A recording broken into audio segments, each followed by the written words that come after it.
Hey folks, Coach Simon here from Velo Performance. If you're new to the channel, then welcome. And if you're a regular visitor, it's really cool to have you back. Hey Simon, what are you talking about this week?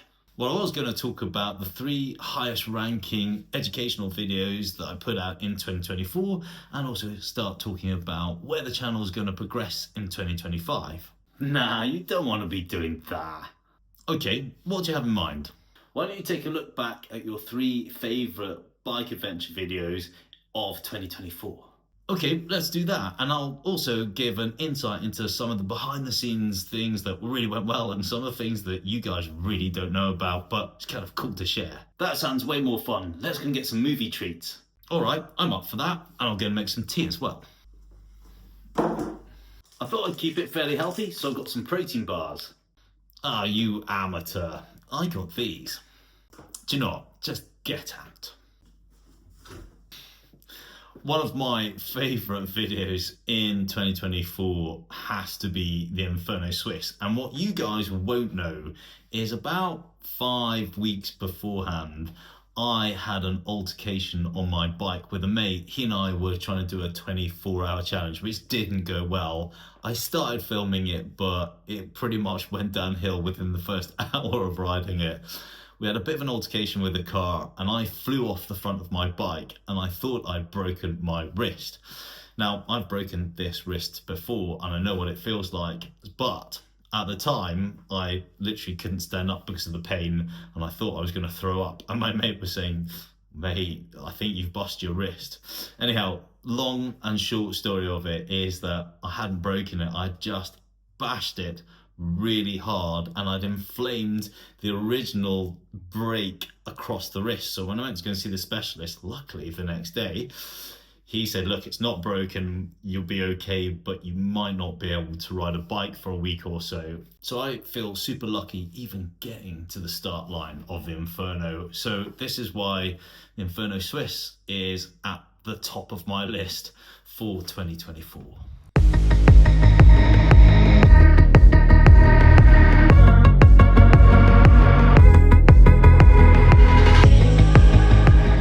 Well, it's the start of the Inferno and the weather is looking inclement. It's really difficult to tell what it'll do. It's quite humid, it could piss down with rain, so I'll try and take as much footage as I can.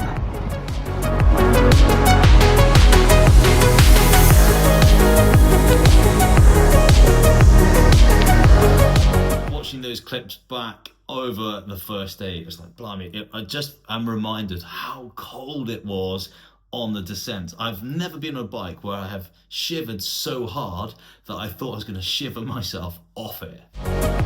Well, I've done the first feed station and I'm heading up Gimsel Pass.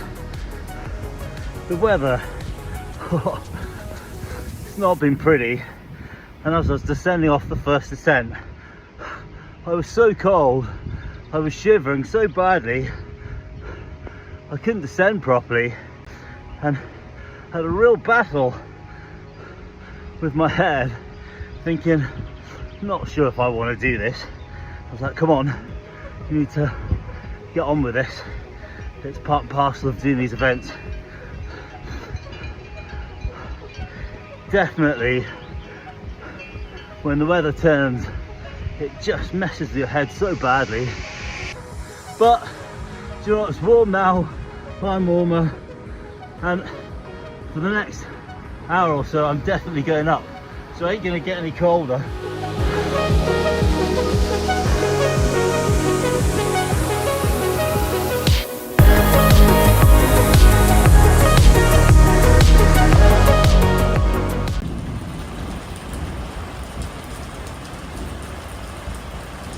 What you can hear at the moment is all the rain that's coming off the mountains from the rain that's fallen today, so you can get an idea of just how much water was lashing down at us today. I chose the Inferno Swiss because I wanted to ride somewhere different and I wanted to experience some beautiful views. Unfortunately, because it was absolutely chucking it down on the first day, I didn't get to see very much, but occasionally the clouds would sort of part and you'd see these beautiful valleys and mountains. But the second day definitely didn't disappoint.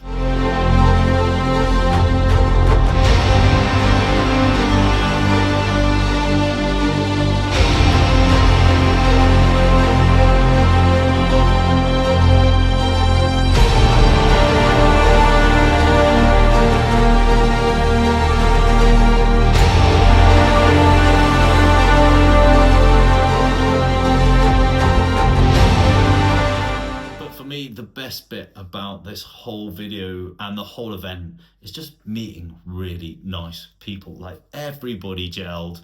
I think it's the bad weather on the first day that made everybody feel like we were all part of something really special. And it was just, I think that is the beautiful thing about the Inferno. It's a race, but it's a race where we are all feeling like we're sort of like together and a part of a community that's doing something special. This is Nico. Hey guys. He's put a late spurt on. Yeah. As they say, I'm good from behind. No, I didn't say that. I know how to pace myself, I think. Yeah. Maybe I went too hard on this one. But, I mean, you have to start suffering at one point, no? Yeah. How about you? That was the last climb. It was the last time. Right, riding round the island of Mallorca doing the original 3-1-2. I've done this about I've done it more times than that. I've done it about 6 times. This is, I think, definitely my last time of doing it, unless, BMC, if you're watching, you lend me a TT bike and I will try and go around faster. Come on guys, you know you want to. My favourite bit of this video is the Insta360 footage on the coast as I was going through those tunnels. In my mind, I kind of knew how I wanted to shoot it, but actually editing it is really tough, switching it back and forth. And it's not a long piece of content, but it took me ages to try and get that right. And looking back at it, am I happy with it? Yeah. Have I learned a little bit more about editing? Yeah. So in future videos, it's just going to look a little bit more slick.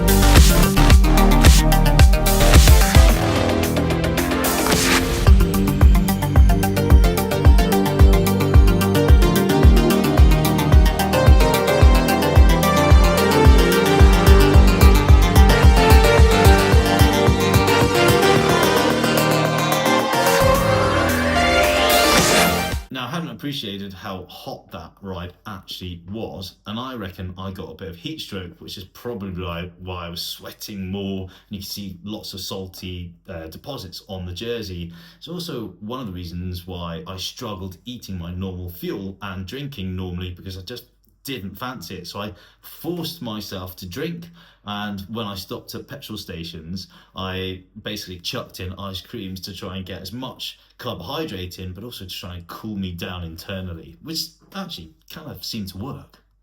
I'm now at Porto Cristo. It's been so hot today, it's been nuts. I've not been able to drink any electrolytes. I've just had plain water, and I haven't been able to eat any energy bars.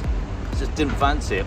So every stop I've had ice cream. And I think I've got a bit of heat stroke, which is why I'm eating this, because it's cooling me down. And I'm feeling like my legs are starting to come back to me, but I'm not doing bad time, I'm just not doing great time. I reckon I've got about 30 miles to go. I'll be home before 6:30, I think. So it's still a good time, but it's not my best. Hey, but do you know what? It's been a cracking day, and it is baking. And I have learned something. And that is, even if you don't have electrolytes and you just drink plain water, you won't die. You're not going to cramp up. You do need to get them back in again, but if you have a couple of bottles with just plain water in them because that's all you can drink, drink it. I've never experienced that before, so this is actually a good learning curve. Well, I'm back. That was brutal. There just seemed to be a headwind all the way from Palma. Occasionally a little tailwind would give me a little bit of a, come on, you can do this, but yeah, that was tough. Still 200 miles in the bank, and it was a faster average time than last time, so I'm happy with that. Anyway, look, I'll do a debrief tomorrow. All I'm going to say was that was brutal, brilliant, and just bonkers. Just watching that video back makes me smile, and that's actually quite a cool thing to talk about, because when I do these events, I always say, if I lose my sense of humour, you can guarantee I'm having a really tough day. And you can see that I'm still chuckling at myself in that video. In hindsight, thinking about doing that ride, riding 200 miles at an average pace of 18 miles per hour, I was a solo cyclist, unsupported. Yeah, do you know what? I think I'm going to say I feel really accomplished getting that done. And as I say, I'm done with that now. Unless, I'll say it again, look, BMC, if you're watching, sponsor me a TT bike and let's see if we can do that faster. So what we've just cycled past was the finish line of the Inferno. It's just made me chuckle because this hill is a beast. Double Stelvio day was an absolute treat. And then doing Gavia day the next day was just awesome. Like car-free roads, lots of cyclists just having fun and smiling and chatting. What's not to like? One of the favourite bits of that video is when I'm chatting to Alex and Phil right at the start and just saying, I'm introducing them, I never normally do this. And I say to the guys, well, do you know what, watch it for yourself. So I always get into trouble when I do my videos, never introduce anybody, and I go, Simon, who have you been riding with? So who have I got with me? I've got Phil, I've got Alex. Say hello, guys. Hello. Okay, well, let's try that again. I filmed all of this video with my Insta360 kit. So on the descents, which you'll see in a minute, I use this. And for all the other footage, I use the Insta Go 3 little bullet camera. And this is just a wicked piece of kit. What it can capture is absolutely stunning.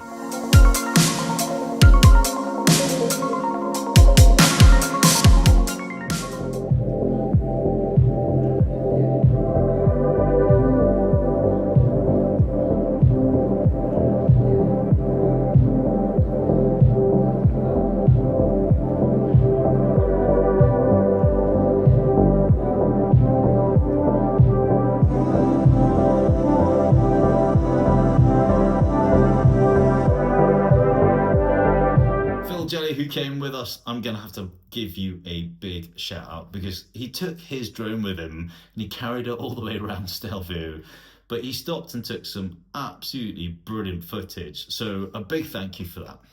Another favourite part of that video is the last descent off the Stelvio, and I filmed it with the Insta360 on its really long handle. I was holding it at the top of the hoods on the bike.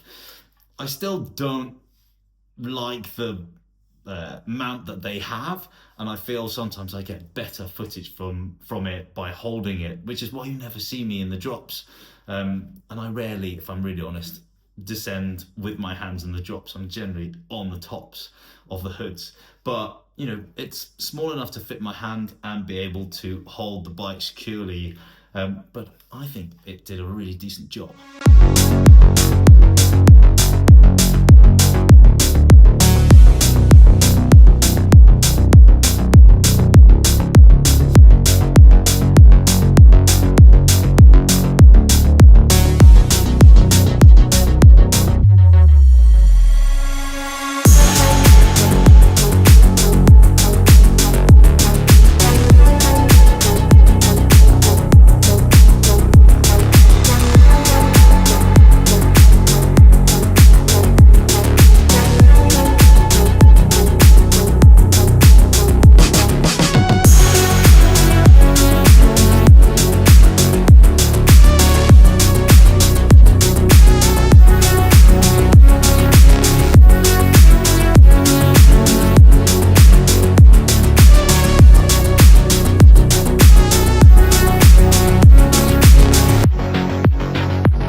cool part of this video, which, you know, from editing, I'm learning about this, but I should have kept it a little bit longer, because Phil and I, at some point, you can see in the video, we have this little exchange and a bit of a giggle.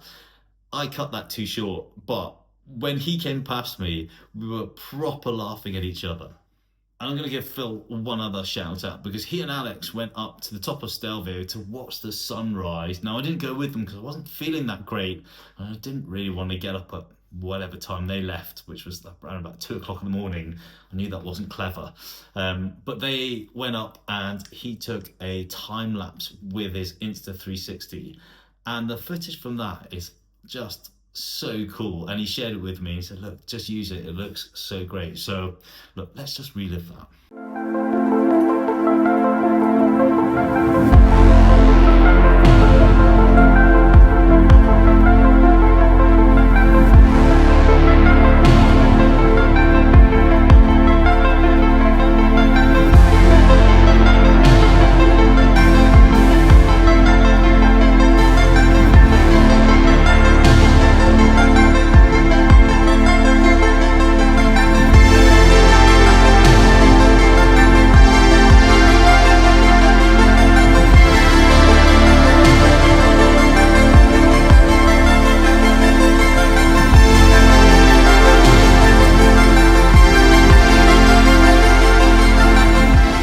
That's it for this video. If you've enjoyed any of the content, do me a favor, hit like and subscribe. It's absolutely stunning, and I think everybody who runs a YouTube channel struggles with this, that people will watch video but they don't actually hit like and they don't hit subscribe. And I always say to you guys, I'm trying to grow this channel, so doing that small thing for me helps grow the channel out.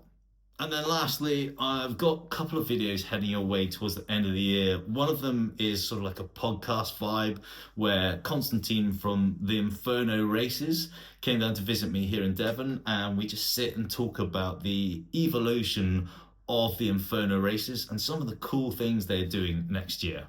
And then I'm going to look back at the 3 top educational videos that I put out on the channel. I'm going to talk about the future of the Velo Performance YouTube channel and where we're going to go next. Righty, catch you next time.